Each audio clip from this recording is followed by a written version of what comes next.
Hola, ¿qué tal? Me llamo Ángel. Bienvenidos a mi canal a día 27 de junio del 2021. En este vídeo vamos a ver cuál fue el querigma de Jesús. Como vimos en algún vídeo anterior, querigma es una palabra griega que significa anuncio, significa proclamación. Y en este vídeo vamos a ver cuál fue la proclamación, el anuncio, el mensaje que vino a traer Jesús de Nazaret. Para ello vamos a ir a Marcos capítulo 1, versículo 15, donde Jesús dice lo siguiente: el tiempo se ha cumplido y el reino de Dios se ha acercado. Arrepentíos y creed en el Evangelio. Arrepentíos y creed en esta buena noticia. Bueno, aquí está claramente especificado que el reino de Dios es la proclamación fundamental de Jesús de Nazaret. Jesús anunció, proclamó que el reino de Dios ya estaba aquí en medio de los hombres, ya empezaba a irrumpir en medio de la historia de los hombres. Y esto es una buena noticia. Pero antes de seguir profundizando en este texto y en el mensaje de Jesús, quiero conectarlo con otro texto que aparece en Isaías 52:7. Es un texto que también Pablo lo va a citar en Romanos 10:15. El texto dice así: cuán hermosos son sobre los montes los pies del que trae alegres nuevas, del que anuncia la paz, del que trae nuevas de bien, del que publica salvación, del que dice a Sión: tu Dios reina. Bueno, aquí vemos a un heraldo. ¿No? Un heraldo era un proclamador, un anunciador de buenas noticias, ¿no? Un heraldo, por ejemplo, podría aparecer visitando una ciudad y anunciando, por ejemplo, de que el rey iba a visitar esa ciudad. Con lo cual eso era una buena noticia, eso era evangelio. Aquí debemos recordar que la palabra evangelio aquí no tiene una connotación religiosa.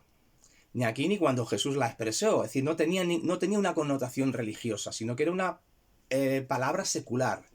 Entonces, el heraldo anunciaba acontecimientos importantes. Y, por ejemplo, un acontecimiento importante podría ser de que el rey iba a llegar a cierta ciudad, con lo cual esa ciudad, pues, realmente se preparaba, ¿no?, para recibir a su rey. O, por ejemplo, el heraldo podía ir por las plazas anunciando de que el rey había tenido un hijo y por lo tanto había descendencia y bueno, pues teníamos asegurada la dinastía, ¿no? Y eso también era un acontecimiento importante, ¿no? O por ejemplo podía llegar el heraldo exhausto, llegar a la ciudad y anunciar buenas noticias de que el pueblo había ganado la batalla.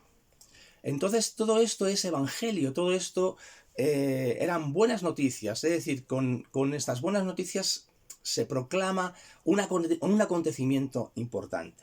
Pues bien, en este texto de Isaías también se va a anunciar otro acontecimiento importante, porque se anuncia la paz, se anuncia el bienestar, se anuncia la salvación.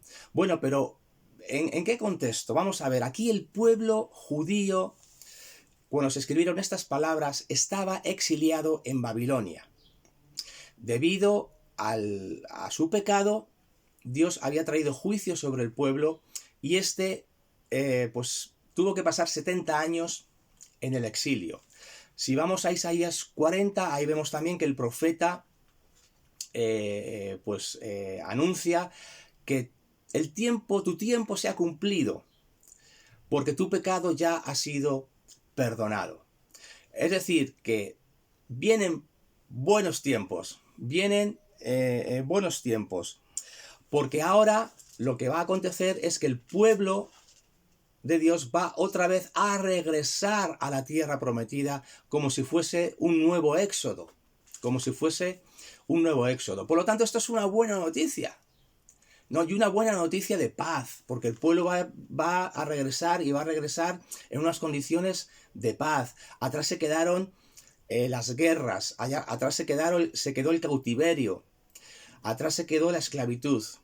Ahora el pueblo es liberado, con lo cual eso también implica que es una salvación, ¿no? El pueblo vuelve a la tierra libre de todo yugo extranjero, con lo cual, como dice aquí, se publica salvación, se anuncia esta buena noticia de salvación, se anuncia esta buena noticia de bienestar, se anuncia esta buena noticia de paz.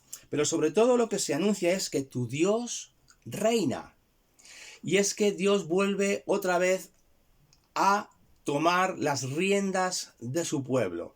Bueno, no es que Dios se hubiese desentendido, porque aunque Dios había traído juicio, pues él estaba detrás de todos los acontecimientos y controlando todas las cosas, ¿no? Pero claro, imaginaos al pueblo, el pueblo estaba completamente desorientado, ¿no? De repente naciones extranjeras invaden su tierra, destruyen su templo, son llevados cautivos, son llevados prisioneros.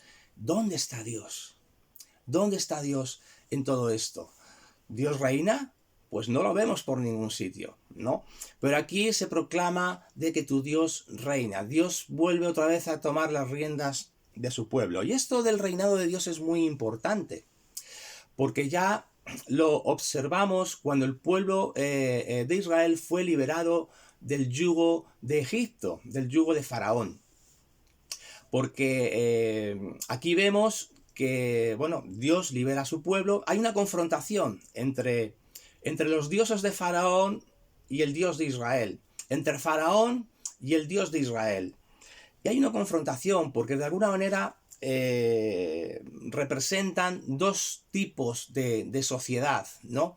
Por ejemplo, Egipto representa una sociedad donde se practica la dominación, la explotación, la esclavitud, las injusticias sociales. Y Dios quería libertar a su pueblo, llevarlos a la tierra prometida. ¿Pero para qué? Para crear una nueva sociedad alternativa, diferente a lo que habían vivido en Egipto. Es decir, Dios los saca de Egipto no otra vez para reproducir las mismas injusticias sociales que había en Egipto, sino todo lo contrario. Todo lo contrario. Fijaos, por ejemplo, en lo político, la Torá pues enseña de que, bueno, en Israel iba a haber una sociedad sin Estado, sin poder central, ni ciudad capital, ni sistema administrativo, ni burocrático, ni ejército institucionalizado. Así vivió Israel durante unos años, antes de que empezase la monarquía. No había élites gobernantes ni jerárquicas. Y simplemente eran 12 tribus que estaban unidas por la Torá. Y en lo económico, ¿qué me decís en lo económico? Pues no se cobraba intereses en los préstamos, no se practicaba la usura, el diezmo era para los pobres, el año de remisión donde se perdonaban las deudas era otra medida también para evitar el endeudamiento, ¿no? Entonces, el año del jubileo cada 50 años, ¿no? Donde se empezaba de cero. Todo esto eran medidas para frenar un desarrollo torcido de la economía. Eran medidas para crear una sociedad justa, donde no hubiese ricos y pobres, sino igualdad. Es decir, que la Torá tenía una serie de medidas para crear realmente una sociedad revolucionaria, una sociedad alternativa, diferente a lo que se había vivido en aquella época. Diferente en lo que se había vivido en aquella época. Entonces, esto también es una buena noticia. Efectivamente, cuando el pueblo de Dios cruza el mar, ¿qué es lo que pasó después? Pues que Moisés y el pueblo de Israel empezaron a entonar cánticos, ¿no? Dice Éxodo 15 que Moisés empezó a entonar un cántico.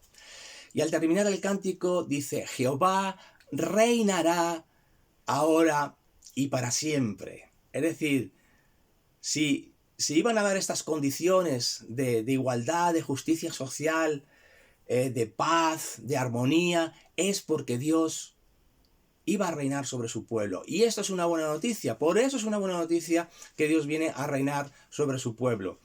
Porque este pueblo va a ser un pueblo diferente. Bueno, pues teniendo esto en cuenta, volvemos otra vez a Isaías 52, nos volvemos a situar en ese exilio que está pasando el pueblo de Israel, y ese pueblo regresó a su tierra. Y es cierto que levantaron el templo, las murallas de Jerusalén, y es cierto que incluso hasta tuvieron una independencia política en el periodo de los asmoneos, que eran descendientes de los macabeos, pero todavía entre el pueblo no estaba la gente satisfecha, no veía que se habían cumplido realmente esta expectativa del reinado de Dios, porque se veían siempre amenazados por naciones extranjeras. Y entonces así, de esta manera, llegamos a la época de Cristo, a la época de Jesús, y entonces vemos que todos los grupos tenían una expectativa impresionante con el tema del establecimiento del reino de Dios. Es decir, en aquella época el pueblo de Israel, el pueblo judío, estaba bajo el yugo romano, y ellos esperaban la manifestación del reino de Dios, la manifestación de un Mesías que los libraría de este yugo romano.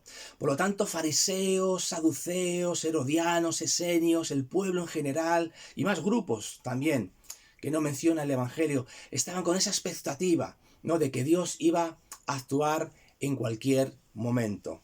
Y en ese contexto aparece un carpintero de Galilea diciendo: el reino de Dios se ha acercado, el tiempo se ha cumplido. Y esta palabra tiempo, el tiempo se ha cumplido, el kairos, ¿no?, es muy importante, porque se está refiriendo precisamente a esta expectativa que el pueblo de Dios tenía, es decir, la venida del reino de Dios, ¿no? Entonces, todo esto que los profetas, los reyes, los sabios habían esperado por generaciones y generaciones, por siglos, ahora ya se ha cumplido, ahora ya está aquí, es lo que está diciendo Jesús. Ahora ya empieza a manifestarse. El reino de Dios se ha acercado. Eso significa que el reino de Dios empieza a irrumpir dentro de la historia de los hombres. Y esto es una buena noticia, ¿no? Hemos dicho antes que el heraldo anunciaba buenas noticias al proclamar acontecimientos importantes. Y el reino de Dios es el mayor acontecimiento que puede existir, ¿no? El acontecimiento más maravilloso, más pleno, más sublime que puede acontecer en medio de la historia de los hombres. El problema fue que el pueblo de Israel no entendió este mensaje de Jesús, porque claro, Jesús no trajo el reino de una manera abrupta. Él no trajo el reino a través de las armas, sino que nos explicó cómo iba a venir ese reino. Y ese reino iba a venir primero de manera humilde, de manera pequeña, de manera casi misteriosa, como un grano de mostaza que poquito a poco iba a crecer, iba a desarrollarse, pero que llegaría un momento que llegaría a su plenitud. Por lo tanto, estamos en un tiempo donde el reino ya ha venido, pero esperamos la plenitud cuando Cristo venga por segunda vez. Es lo que los teólogos llaman el ya, pero todavía no. Es decir, el ya, pero todavía no. Es decir, ya está aquí el reino, pero en un sentido todavía falta la plenitud. Pero el reino ya está. El reino ya está. Y la mayoría de los judíos lo rechazaron. Entonces, Jesús, al rechazar el pueblo judío el mensaje del reino, ¿Jesús abandonó su programa del reino? No. El pueblo judío lo rechazó, pero Jesús siguió con el programa del reino hacia adelante. Y Jesús mismo dijo: si los hijos del reino, es decir, los judíos, desprecian el mensaje del reino, entonces yo se lo daré a otros que den fruto de él. Entonces él continuó con el programa del reino. Continuó con el programa del reino. ¿Y qué señales son evidentes para percibir que el reino de Dios está en medio de los hombres? Bueno, una de las primeras cosas que hace Jesús es que empieza a elegir primero 4 discípulos, luego uno más, Leví, Mateo, luego al final llegan a 12 discípulos. 12 discípulos que representan las 12 tribus de Israel. Es decir, lo que luego San Pablo llamará el nuevo Israel. Es decir, este pueblo de Dios, el único pueblo de Dios, como diría San Pablo, solamente hay un pueblo, que es la Iglesia, que está formado por judíos y gentiles. Por judíos, que es el remanente que ha creído en el Mesías, y los gentiles que han creído también en el Mesías. Y entonces se forma ese pueblo de Dios en torno alrededor del Mesías. Pero este pueblo de Dios es una señal porque va a vivir la justicia del reino, es decir, va a vivir los valores del reino de Dios. En Mateo encontramos 5 discursos. El primero de ellos habla del Sermón de la Montaña, y ahí se nos describe cómo es el carácter, cómo es el estilo de vida, cuáles son los valores del reino de Dios. Voy a citar simplemente algo breve de Juan Driver, que escribió lo siguiente. Dice: en el camino a Jerusalén, es decir, hacia la cruz, Jesús formó una comunidad internacional de seguidores que, en lugar de vengarse, perdona. En lugar de recurrir a la violencia, asume el sufrimiento a favor de sus enemigos. En lugar de la avaricia, comparte con generosidad. En lugar de ejercer dominio, sirve a los demás. En lugar de odiar a sus enemigos, los ama, los bendice, les hace bien y ora por ellos. Entonces vemos aquí que Jesús crea una comunidad, pero en esta comunidad se viven unos valores que, por cierto, son completamente diferentes a los valores de este mundo, como acabo de leer. Entonces esto ya es un signo, esta nueva comunidad, esta nueva sociedad alternativa que Jesús crea, el reino de Dios, ya está en medio de nosotros. Es decir, el nuevo mundo ya comienza a irrumpir en el viejo a través de esta comunidad. Y esta es una de las señales, o la señal por excelencia, ¿no? La creación de esta nueva comunidad. Pero hay más señales, porque Jesús sanó. Jesús sanó cuando Juan el Bautista estaba encarcelado y le pregunta, ¿no? A sus discípulos, y preguntad a Jesús si realmente es el Mesías, ¿no? ¿Y qué contestó Jesús? ¿No? Los ciegos ven, los cojos andan, los leprosos son limpiados, los muertos resucitan, y a los pobres se les es anunciado el Evangelio. Es decir, las sanidades físicas eran como un grito que anunciaban que el reino de Dios ya está aquí también entre nosotros. La expulsión de demonios. ¿Acaso no dijo Jesús que si yo echo a los demonios por el Espíritu de Dios, por el dedo de Dios, es que el reino de los cielos ya ha llegado a vosotros, ya está entre vosotros? Entonces es otra señal, Y el anuncio de la buena noticia a los pobres, a los que estaban excluidos de la sociedad, a los que estaban excluidos de la religión, a los que eran considerados impuros, a los impuros, a las mujeres, a los niños, a los enfermos, a los pobres, a los marginados. A esos Jesús les anuncia también el Evangelio. Es otra señal, la liberación que Jesús opera, esa liberación social en medio de la gente, en medio de los oprimidos. Es otra señal de que el reino de los cielos ya está en medio de nosotros. Entonces todo esto nos habla de que ya ha irrumpido el reino de Dios. Y esto es una buena noticia. Así que este es realmente el mensaje de Jesús. Ya irrumpe en medio nuestro el reino de Dios, el reinado de Dios. Y esto es una buena noticia. Por supuesto, esperamos la plenitud. Por supuesto, esperamos que todas las cosas se sometan a Jesucristo. No todas las cosas se sometan a Jesús. Y Jesús luego se someterá al Padre, ¿no? Pero ya empezamos a vivir estas cosas. Ya empiezan a sujetarse las cosas. Ya hay una comunidad que se sujeta que está bajo el señorío de Jesucristo. Ya vemos señales, los enfermos se sanan, los endemoniados son liberados, a los pobres se les anuncia el Evangelio, ya empieza a haber señales de que ese sometimiento ya ha comenzado. Por lo tanto, el reino de los cielos también ya está aquí, pero esperamos su plenitud, esperamos cielos nuevos y tierra nueva. Y nada más, queridos, este es el querigma de Jesús, este es el mensaje de Jesús que seguiremos profundizando en próximos vídeos. Y nada más, me despido así de vosotros. Si os ha gustado, darle al like, y si lo creéis conveniente lo podéis compartir con vuestros amigos o con quien queráis. Así que, pues nada, encantado de haber compartido con vosotros estas palabras. Hasta luego, nos vemos.